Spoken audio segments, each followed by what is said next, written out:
ದೀಪಾವಳಿ ಹಬ್ಬ ನಡೀತಾ ಇದೆ. ಈ ಸಂದರ್ಭದಲ್ಲಿ ಸಂಭ್ರಮದಲ್ಲಿ ಮಕ್ಕಳ ಜೀವನವನ್ನ ಕತ್ತಲು ಮಾಡುವಂತೆ ಮಾಡಬೇಡಿ. ತುಂಬಾ ಎಚ್ಚರಿಕೆಯಿಂದ ಇರಿ. ಯಾಕಂದ್ರೆ ಮಕ್ಕಳು ಪಟಾಕಿ ಹಚ್ಚುವಂತ ಜೋಶ್ ಅಂತೂ ಇರುತ್ತೆ. ಆದರೆ ಆ ಪಟಾಕಿಯನ್ನು ಹಚ್ಚುವಂತ ಸಂದರ್ಭದಲ್ಲಿ ಎಚ್ಚರಿಕೆಯಿಂದ ಅವರಿಗೆ ಪಟಾಕಿಯನ್ನು ಕೊಟ್ಟರೆ ಒಳ್ಳೆಯದು. ಮಕ್ಕಳೇ ದೀಪಾವಳಿ ಪಟಾಕಿಯನ್ನು ಹಚ್ಚುವಾಗ ತುಂಬಾ ಹುಷಾರಾಗಿದೆ. ಬೆಳಕಿನ ಹಬ್ಬದಂದೇ ಬದುಕೆ ಕತ್ತಲಾಗಬಹುದು. ಪಟಾಕಿ ಅವಘಡದಿಂದ 33 ಜನರ ಕಣ್ಣಿಗೆ ಗಾಯ ಆಗಿದೆ. ನಿನ್ನೆಯಿಂದ ಲೆಕ್ಕ ಹಾಕೊಂಡ್ರೆ ಇದುವರೆಗೂ ವರದಿಯಾಗಿರುವಂಥದ್ದು 33 ಜನರ ಕಣ್ಣಿಗೆ ಗಾಯ ಆಗಿದೆ. ಹಬ್ಬದ ಮೊದಲ ದಿನವೇ 33 ಜನರ ಕಣ್ಣಿಗೆ ಗಾಯ ಆಗಿದೆ. ಮಿಂಟೋ ಆಸ್ಪತ್ರೆ, ನಾರಾಯಣ ಆಸ್ಪತ್ರೆಯಲ್ಲಿ ಚಿಕಿತ್ಸೆಯನ್ನ ಪಡಿತಾ ಇದ್ದಾರೆ ಮಕ್ಕಳು. ನಾರಾಯಣ ನೇತ್ರಾಲಯದಲ್ಲಿ 20 ಜನರಿಗೆ ಚಿಕಿತ್ಸೆಯನ್ನ ಕೊಡಲಾಗ್ತಾ ಇದೆ. ಮಿಂಟೋ ಆಸ್ಪತ್ರೆಯಲ್ಲಿ 13 ಜನರಿಗೆ ಚಿಕಿತ್ಸೆಯನ್ನ ಕೊಡಲಾಗ್ತಾ ಇದೆ. 9 ಮಕ್ಕಳು ಸೇರಿದಂತೆ 33 ಜನರಿಗೆ ಗಾಯ ಆಗ್ತಾ ಇದೆ. ಕೆಲವರನ್ನ ಆಸ್ಪತ್ರೆಯಲ್ಲಿ ದಾಖಲು ಮಾಡಿ ಚಿಕಿತ್ಸೆಯನ್ನ ಕೊಡಿಸಲಾಗ್ತಾ ಇರುವಂಥದ್ದು.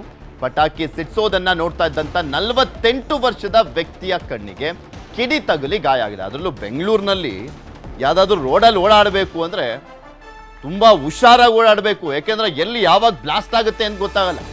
ಆ ರೀತಿಯಾಗಿ ಪಟಾಕಿಯನ್ನು ಹಚ್ಚಿದ್ದು. ರಾತ್ರಿ 12 ಗಂಟೆವರೆಗೂ ಪಟಾಕಿ ಹಚ್ಚಿದ್ದು. ಬೆಂಗಳೂರಿನಲ್ಲೇ ಹೆಚ್ಚಿನ ಪ್ರಕರಣಗಳು ವರದಿಯಾಗಿರುವಂಥದ್ದು. ಈ 33 ಪ್ರಕರಣ ತೋರಿಸ್ತಾ ಇದೀವಲ್ಲ, ಇವೆಲ್ಲವೂ ಕೂಡ ಬೆಂಗಳೂರಿನದ್ದೇ.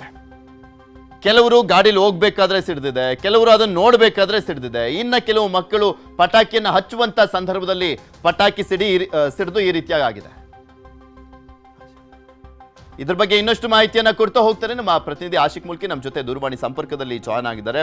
ಆಶಿಕ್, ದೀಪಾವಳಿ ಹಬ್ಬ ಬಂತು ಅಂದ್ರೆ ಈ ರೀತಿಯಾದಂಥ ಸುದ್ದಿ ಅಂತೂ ನೋಡ್ತೀವಿ. ಎಷ್ಟೇ ಎಚ್ಚರಿಕೆಯನ್ನು ವಹಿಸಿ ಅಂತ ಹೇಳಿದ್ರು ಕೂಡ ಈ ರೀತಿಯಾದಂಥ ಅವಘಡಗಳು ಆಗ್ತಾನೆ ಇರ್ತವೆ. ಬೆಂಗಳೂರಿನಲ್ಲಿ ಎಷ್ಟು ವರದಿ ಆಗಿದೆ? ಯಾವ ರೀತಿಯಾಗಿ ಟ್ರೀಟ್ಮೆಂಟ್ ಕೊಡಲಾಗ್ತದೆ? ಪೃಥ್ವಿ, ಕಳೆದ 24 ಗಂಟೆಗಳ ಅವಧಿಯಲ್ಲಿ ಬೆಂಗಳೂರಿನಲ್ಲಿ 33ಕ್ಕೂ ಅಧಿಕ ಪ್ರಕರಣಗಳು ಇದೀಗ ದಾಖಲಾಗಿರುವಂತದ್ದು. ಮುಖ್ಯವಾಗಿ ನಾರಾಯಣ ನೇತ್ರಾಲಯ ಮತ್ತು ಮಿಂಟೋ ಆಸ್ಪತ್ರೆಯಲ್ಲಿ ಕಣ್ಣಿಗೆ ಗಾಯ ಮಾಡಿಕೊಂಡವರಿಗೆ ಚಿಕಿತ್ಸೆ ಕೊಡಲಾಗ್ತಾ ಇದೆ. ಈ ಒಂದು 33 ಪ್ರಕರಣಗಳ ಪೈಕಿ 4 ಮಂದಿಗೆ ತೀವ್ರತರವಾಗಿರುವಂತಹ ಗಾಯಗಳಾಗಿ ಶಸ್ತ್ರಚಿಕಿತ್ಸೆಗೆ ಅವರನ್ನ ಇದೀಗ ಒಳಪಡಿಸಿರುವಂತದ್ದು. ಮಿಂಟೋದಲ್ಲಿ 2 ಮತ್ತು ನಾರಾಯಣ ನೇತ್ರಾಲಯದಲ್ಲಿ 2 ಈಗಾಗಲೇ ಆಪರೇಷನ್ ಅನ್ನ ಮಾಡಿದ್ದಾರೆ. ನಾರಾಯಣ ನೇತ್ರಾಲಯದಲ್ಲಿರುವಂತಹ 2 ಪ್ರಕರಣದಲ್ಲೂ ಕೂಡ ಅವರಿಗೆ ದೃಷ್ಟಿಗೆ ಸಮಸ್ಯೆ ಆಗುವಂತ ಒಂದು ಸಾಧ್ಯತೆಗಳು ಕೂಡ ಇದೆ ಅನ್ನುವಂಥದ್ದು ಅಲ್ಲಿನ ವೈದ್ಯರು ಕೊಡ್ತಾ ಇರುವಂತಹ ಮಾಹಿತಿ. ಮಿಂಟೋದಲ್ಲಿ ಇರುವಂತಹ 2 ಕೂಡ ಕಣ್ಣಿಗೆ ತೀವ್ರ ರೀತಿಯಾಗಿರುವಂತಹ ಗಾಯಗಳಾಗಿದೆ, ಆದ್ರೆ ದೃಷ್ಟಿಗೆ ಯಾವುದೇ ರೀತಿಯಾಗಿರುವಂತಹ ಆ ಸಮಸ್ಯೆ ಇಲ್ಲ ಅನ್ನುವಂಥದ್ದು ಮಿಂಟೋ ಆಸ್ಪತ್ರೆ ವೈದ್ಯರು ಹೇಳ್ತಾ ಇರುವಂತದ್ದು.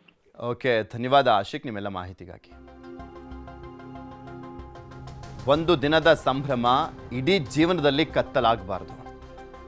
ಜೋಪಾನವಾಗಿ ಮಕ್ಕಳು ಪಟಾಕಿಯನ್ನು ಹಚ್ಚುವಂಥ ಸಂದರ್ಭದಲ್ಲಿ ಅವ್ರಿಗೊಂದು ಸ್ವಲ್ಪ ಎಚ್ಚರಿಕೆ ಕೊಟ್ಟು, ಯಾವ ರೀತಿಯ ಪಟಾಕಿ ಹಚ್ಚಬೇಕು, ಏನು ಎತ್ತ ಅನ್ನುವಂಥದ್ರ ಬಗ್ಗೆ ಒಂದು ಸೂಚನೆ ಕೊಟ್ಟು ನಂತರ ಪಟಾಕಿ ಹಚ್ಚಕ್ಕೆ ಹೇಳಿ.